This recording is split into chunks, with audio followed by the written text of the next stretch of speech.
عمران خان ایک حقیقت ہے، وہ جیل کی سلاخوں کے پیچھے ہے، اس کے اصلی، میں پھر کہتا ہوں، اس کے اصلی رفقائے کار جیلوں کی سلاخوں کے اندر ہیں۔ کچھ جو ان ایوانوں کے اندر بیٹھے ہوئے تھے ان کو 5 سے 40 سال تک سزا ہو چکی، ان کو ان ایوانوں سے، سینٹ سے، قومی اسمبلی سے، صوبائی اسمبلی سے نکالا جا چکا، اور کچھ میری طرح 104 مقدمے پاکستان کے طول و عرض کے اندر ان کا سامنا کر رہے ہیں۔ میں ان سب کو عقیدت کا سلام پیش کرتا ہوں، اس لیے کہ ہماری حقیقی آزادی کے لیے، اس ایوان کی آزادی کے لیے لڑ رہے ہیں۔ جناب چیئرمین صاحب، میں فیصلہ سازوں سے ایک سوال کرتا ہوں، اور حکومت سے بھی، اور ہم اپنے آپ سے بھی، اور چیئرمین صاحب خاص کر آپ سے، اس لیے کہ مدبر ہیں، اس لیے کہ منصف ہیں آج اس ایوان کے۔ میں نے مان لیا کہ عمران خان اس ہائبرڈ نظام کے لیے بہت بڑا خطرہ ہے، لیکن میں پوچھنا چاہتا ہوں ان فیصلہ سازوں سے کہ پاکستان جس بحران کے اندر مبتلا ہے، کیا اسی بحران کے اندر اس کو چھوڑنا عقل مندی اور دانش مندی ہے؟ اور میں یقین سے کہہ سکتا ہوں کہ نہیں، اس لیے کہ یہ ملک بڑی قربانیوں کے بعد لا الہ الا اللہ محمد الرسول اللہ کے نام پہ حاصل کیا گیا۔ مجھے فیصلہ سازوں کی خلب الوطنی بھی کوئی شک نہیں، لیکن آج ایک سوال ان کے لیے چھوڑتا ہوں جو حقیقت پہ مبنی ہے کہ آؤ ہمیں سب کو بٹھا کر ایک سمت کا تعین کرو، ایک دوسرے کو گلے لگانے سے آپ پہل کرو، قانون اور آئین میں پہل کرو، پھر دیکھو میرا پاکستان اور اس کی منزل کتنے قریب آتی ہے۔ آج میں صرف انتہائی اختصار کے ساتھ پولیٹیکل ریکنسیلیشن پہ بات کروں گا، جس کی مجھے میرے لیڈر نے 2 اپریل 2025 کو اجازت دی تھی جیل کے اندر، لیکن بدقسمتی سے اندرونی اور بیرونی عوامل، میرا یہ خیال ہے کہ پاکستان کا بچہ ان عوامل کو جانتا ہے، اس کو بات چیت کو ڈیل کے نام سے اس کو ڈیریل کیا گیا، اور آج حالت یہ ہے 8-9 مہینے کے بعد میرے خان نے اچکزئی صاحب کو اور علامہ صاحب کو وہی جو فرض سونپا ہے، جس کا آج رانا صاحب نے بڑی تفصیل سے بات کی، علامہ صاحب نے بڑی تفصیل سے بات کی، یہ ہماری شارگ ہے۔ اس پہ چل کر ہم ان ایوانوں کی قدر کو آگے بڑھا سکتے ہیں۔ اگر آج کا دن نہ ہوتا میں تقریر نہ کرتا جناب علی، اس لیے کہ 2003 سے لے کر ملکی اور ملی معاملات پر ہمیشہ میں نے بلا خوف خطر بات کی اور اس کی قیمت بھی ادا کی، لیکن آج سے پہلے اس ایوان کے دونوں طرف میں کہتا ہوں، جو مشکل تھی سچ کہنا اور سچ بولنا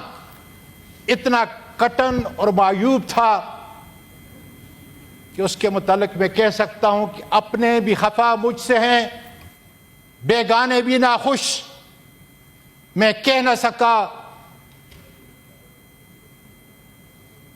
کیا زیر ہلال کو کبھی کند۔ جناب ہماری بدقسمتی ہے کہ آج ہم سیاست دانوں کو ایک ایسے چوراہے پہ لا کے کھڑا کر دیا ہے کہ جہاں ہمیں ایک دوسرے پر اعتماد نہیں، ہمیں ایک دوسرے کو برداشت کرنے کی قوت نہیں، اور جہاں یہ حالت ہے تو دوسری طرف ہمارا ملک اندرونی اور بیرونی خطرات سے اس طرح جکڑا ہوا ہے، سامنے ہمیں نظر آ رہا ہے کہ ہم کس طرف جا رہے ہیں۔ میں یقین کے ساتھ کہتا ہوں، اس لیے کہ میرا سارا بزنس امریکہ کے اندر ہے، میں وثوق سے کہتا ہوں کہ جس ہاتھی پہ ہم چڑھنے کے لیے جا رہے ہیں وہ تھوڑی دیر کے لیے تو آپ کو چڑھنے دے گا، سواری کرنے دے گا، لیکن اس کے بعد اس کو اپنے پاؤں کے نیچے روندے گا، جس طرح اس نے صدام کو روندا، جس کو سب سے بڑا آئرن لیڈر کہا تھا مڈل ایسٹ کا، اس کو ایران پہ چڑھایا، اس کو کویت پہ چڑھایا، اور آخر اس کو پھانسی کے تختے پہ جا کر اس کا اہتمام کیا۔ لیبیا کو دیکھیں، شام کو دیکھیں، کہ ہم بھول گئے کہ ہمارا مرنے جینے کا ساتھی یا تو ہمارے مسلمان ممالک ہیں اور یا ہمارا چین ساتھی ہے اس خطے کے اندر، جس سے ہمارا مرنا جینا شامل ہے۔ ہماری شاہراہ اگر کشمیر ہے تو ہماری شاہراہ ایران ہے۔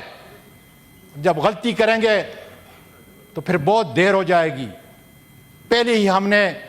مشرقی پاکستان کو کھو چکے ہیں۔ آج میں نے وعدہ کیا ہے کہ اختصار کے ساتھ بات کروں گا، لیکن دیکھ لیں عمران خان ایک حقیقت ہے، وہ جیل کی سلاخوں کے پیچھے ہے۔ اس کے اصلی، میں پھر کہتا ہوں، اس کے اصلی رفقائے کار جیلوں کی سلاخوں کے اندر ہیں۔ کچھ جو ان ایوانوں کے اندر بیٹھے ہوئے تھے ان کو 5 سے 40 سال تک سزا ہو چکی، ان کو ان ایوانوں سے، سینٹ سے، قومی اسمبلی سے، صوبائی اسمبلی سے نکالا جا چکا، اور کچھ میری طرح 104 مقدمے پاکستان کے طول و عرض کے اندر ان کا سامنا کر رہے ہیں۔ میں ان سب کو عقیدت کا سلام پیش کرتا ہوں، اس لیے کہ ہماری حقیقی آزادی کے لیے، اس ایوان کی آزادی کے لیے لڑ رہے ہیں۔ جناب چیئرمین صاحب، میں فیصلہ سازوں سے ایک سوال کرتا ہوں، اور حکومت سے بھی، اور ہم اپنے آپ سے بھی، اور چیئرمین صاحب خاص کر آپ سے، اس لیے کہ مدبر ہیں، اس لیے کہ منصف ہیں آج اس ایوان کے۔ میں نے مان لیا کہ عمران خان اس ہائبرڈ نظام کے لیے بہت بڑا خطرہ ہے، لیکن میں پوچھنا چاہتا ہوں ان فیصلہ سازوں سے کہ پاکستان جس بحران کے اندر مبتلا ہے، کیا اسی بحران کے اندر اس کو چھوڑنا عقل مندی اور دانش مندی ہے؟ اور میں یقین سے کہہ سکتا ہوں کہ نہیں، اس لیے کہ یہ ملک بڑی قربانیوں کے بعد لا الہ الا اللہ محمد الرسول اللہ کے نام پہ حاصل کیا گیا۔ مجھے فیصلہ سازوں کی خلب الوطنی بھی کوئی شک نہیں،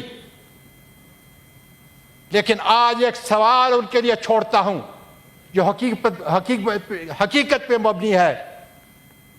کہ آؤ ہمیں سب کو بٹھا کر ایک سمت کا تعین کرو، ایک دوسرے کو گلے لگانے سے آپ پہل کرو، قانون اور آئین میں پہل کرو، پھر دیکھو میرا پاکستان اور اس کی منزل کتنے قریب آتی ہے۔